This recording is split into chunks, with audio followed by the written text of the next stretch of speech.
नीले ड्रम के केस के बारे में तो सबने सुना है कि किस तरह एक पत्नी अपने पति की हत्या करके उसके शव को नीले ड्रम के अंदर पैक कर देती है। लेकिन इस बार का जो केस है वह किसी दंपति का नहीं है, बल्कि एक बेटे ने अपने पिता की हत्या करके उनका शव नीले ड्रम के अंदर पैक कर दिया। 21 साल का अक्षर, जो कि लखनऊ का रहने वाला था, उसने अपने पिता मानवेंद्र सिंह की हत्या इसलिए कर दी क्योंकि उसके पिता उसे नीट की प्रिपरेशन करने के लिए बोल रहे थे और उसके पिता चाहते थे कि वह डॉक्टर बने। लेकिन अक्षत चाहता था कि वह रेस्टोरेंट खोले और इसी बीच उनके बीच में थोड़ा बहुत झगड़ा हुआ और झगड़ा होने के बाद में अक्षत ने उनके पिता की पिस्तौल लेकर उनके ऊपर ही वार कर दिया और बाद में उनके हाथों को आरी से काट कर जंगल में फेंक दिया और जो धड़ था उसे नीले ड्रम के अंदर पैक कर दिया। और यह वारदात उसकी छोटी बहन भी देख रही थी, लेकिन उसने धमकाकर अपनी बहन को भी चुप करा दिया।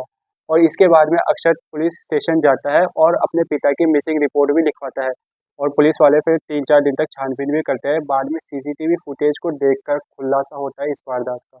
और अक्षत के पिता के पास करोड़ों की संपत्ति थी और अक्षत चाहता तो कुछ समझाकर उसके पिता को मना लेता, लेकिन इस तरह उनकी हत्या करके उसने बहुत बड़ा जुर्म किया है।